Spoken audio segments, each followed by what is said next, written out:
Okay. We could consider this a part two of the Beetle-esque equipment. This video is going to be all about the Superbeetle Vox amplifier. Now it's a small little one. It is, I believe, a 10-inch speaker with a little head. But I thought this was cool because it captures that retro vintage Vox aesthetic, and it's meant to be, you know, it's literally called the Superbeetle because of the Beatles.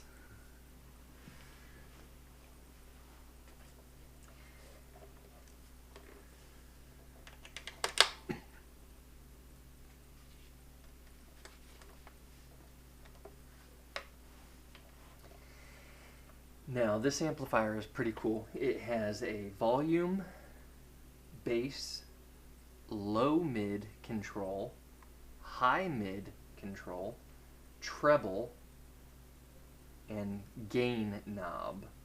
Then it has two switches. It has a fuzz switch and a compressor switch. Let's flip the compressor switch on.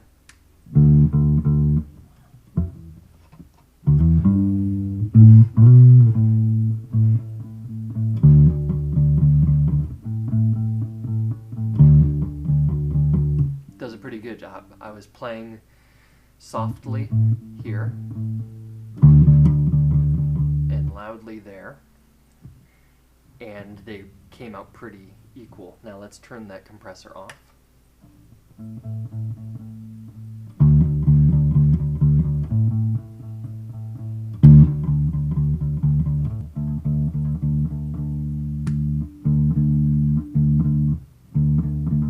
So you can hear that's off, that's on. So the compressor switch works. Let's try some fuzz.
So that fuzz works.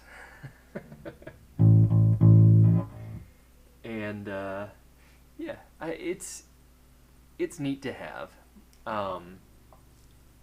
For what you're getting as an amplifier, it's a practice size amplifier. Matter of fact, here, I'll show you on the violin bass. This is how big it is right here. So, size, features, things like that. It's basic. It comes with the compressor switch, it comes with the fuzz switch. But overall, it is just a practice size amplifier. So in the case for functionality and practicality, it's overpriced.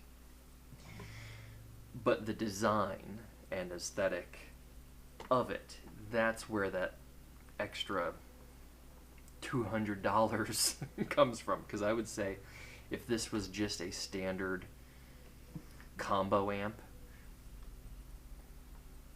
I'd say it's worth $200 at the max end of things. But because you're getting this cab and head and aesthetic of it all, and they're calling it, you know, the Superbeetle, that's where you're getting that additional bump up to where it's like 400, 500, you know, $4+ $100 price tag. If you're a Beatles fan, then yeah, why not? But otherwise, I really think it's overpriced Vox practice amp.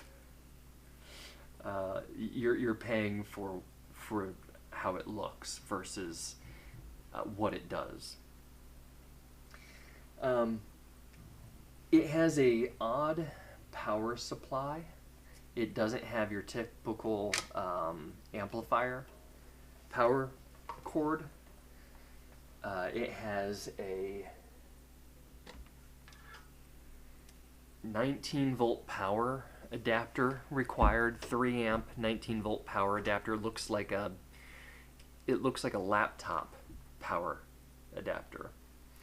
So be aware of that if you're buying used. I bought used from Guitar Center, and the power supply was not did not come with it, so I had to look for this type of power supply that was 19 volt, 3 amp, and specifically I looked for one where the power cable that's going to plug into the power jack had the 3-prong. A lot of them have the 2-prong, and that's probably fine. I wanted a 3-prong. I wanted that extra ground in there so that I don't know, I just didn't have to worry about anything. That's what I wanted. But yeah, it has this kind of jack, and you'll see it has a barrel with a pin in the center of it.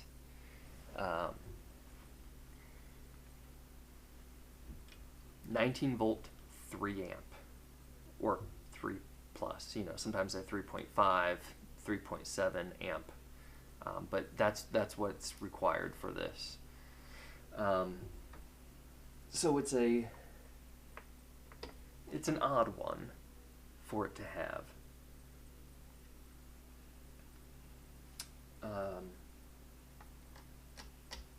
Let's unplug my Vox cable here.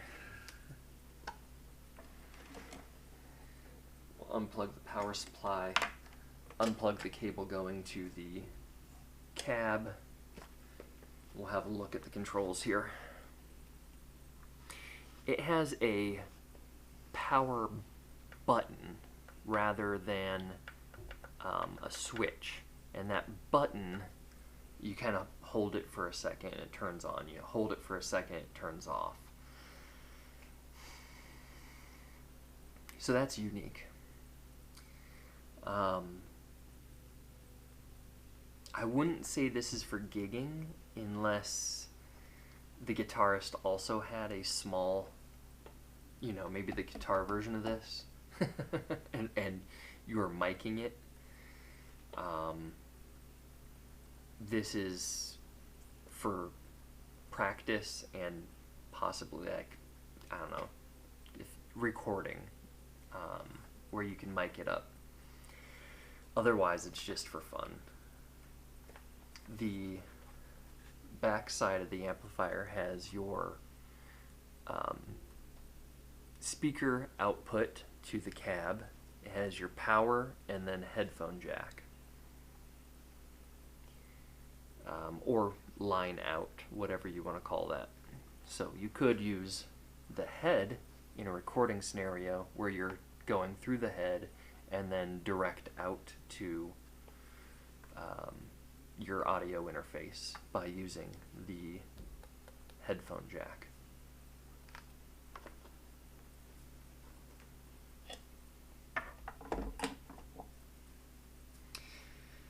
The cab, again, it is I believe a 10-inch speaker.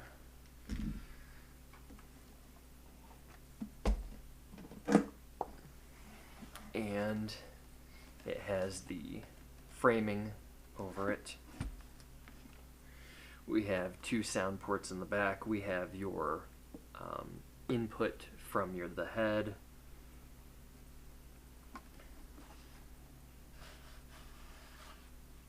Yeah, that's going to be about a 10-inch speaker on there. It's pretty cool. The Vox Mini Superbeetle bass amp is a 50 watt, 50, at 4 ohms compact bass amp stylized after the 1960s British invasion, featuring new tube technology for authentic tube tone, a built-in compressor and fuzz circuit. It includes a 1 by 8 inch speaker cab, 4-band EQ, and a headphone line output, making it suitable for practice and small gigs. So, key features and details. Power: 50 watts at 4 ohms, 25 watts at 8 ohms.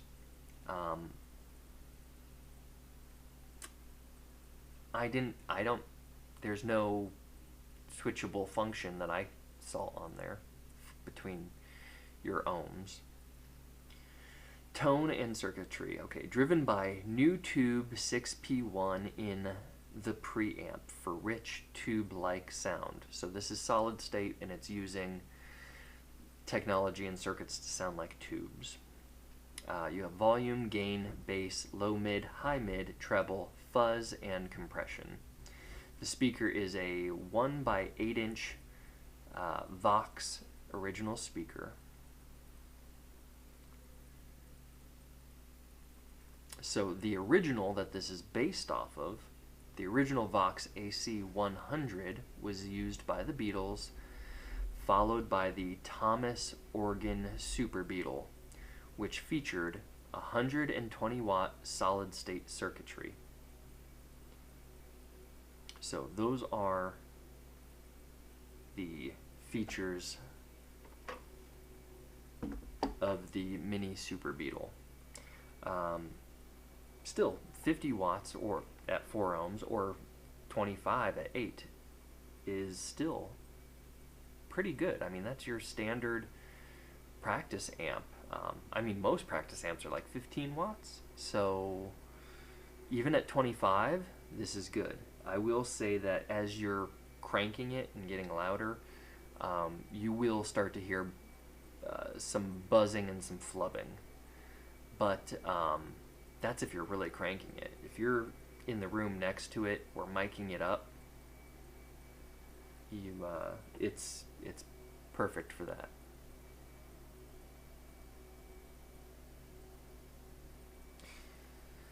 So, that is the Vox Superbeetle.